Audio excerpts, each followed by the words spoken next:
بسم الله الرحمن الرحيم. السلام عليكم ورحمة الله وبركاته. ازيكم حبايبي، عاملين ايه؟ في قناة وصفاتي واكلاتي مع بناتي.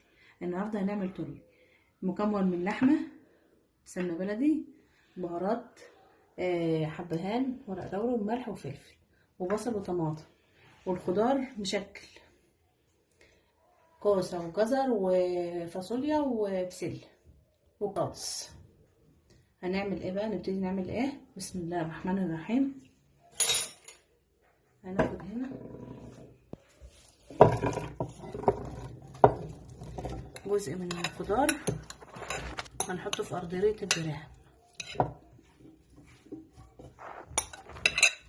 هنحطه في قرديرية البراعم، وهنجيب اللحمة اهيت هنقوم رصينها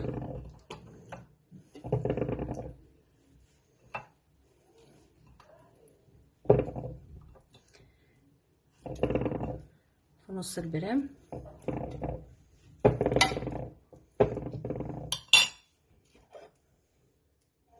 شعرة فلفل اسمر في النص،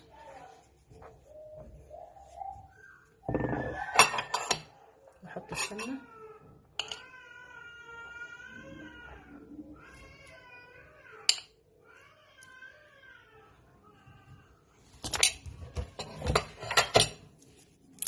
ورق اللورا، الحاجات دي في نص الطاجن. اقوم جايه حاطه بقيه المكونات، اسهل منه ما في وصحي وجمال.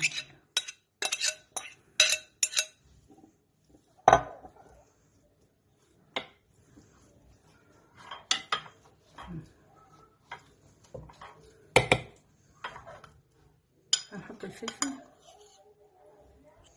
ملح بسيط، هنحط الحبان برضو،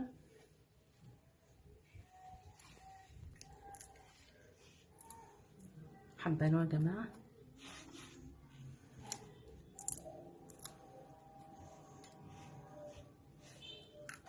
ثلاث فصوص حبان. هنجيب طماطم، البصل الاول عشان يدي ريحه الخضار تحت، ما بقطعوش، بحط طرنشات بس كده اهوت على وش البرام.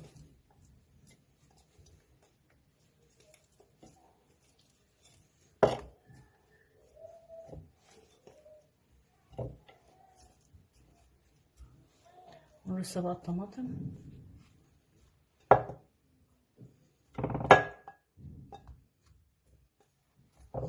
في اللي بيحب يضرب الطماطم في الخلاط، وفي اللي بس هي دي كده صحيه وحلو.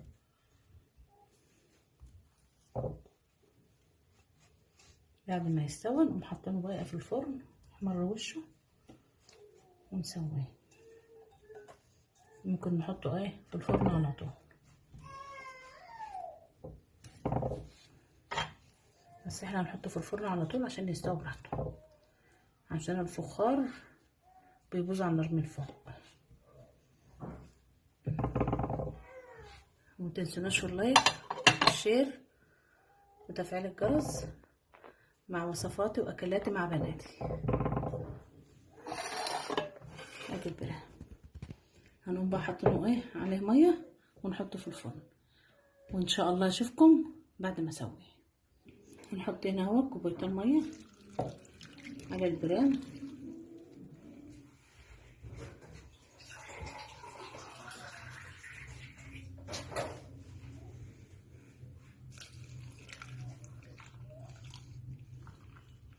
طبعا البرام هيعوز ميه نقوم حاطينه هنا، هيعوز كمان ميه، كوبايه ميه كمان عشان اوربيه.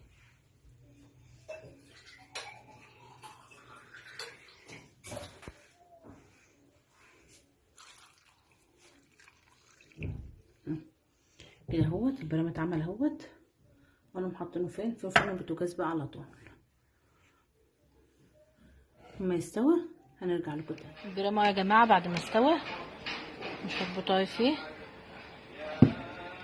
وبالهنا والشفا. يا ريت ما تنسوناش باللايك والشير وتفعيل الجرس.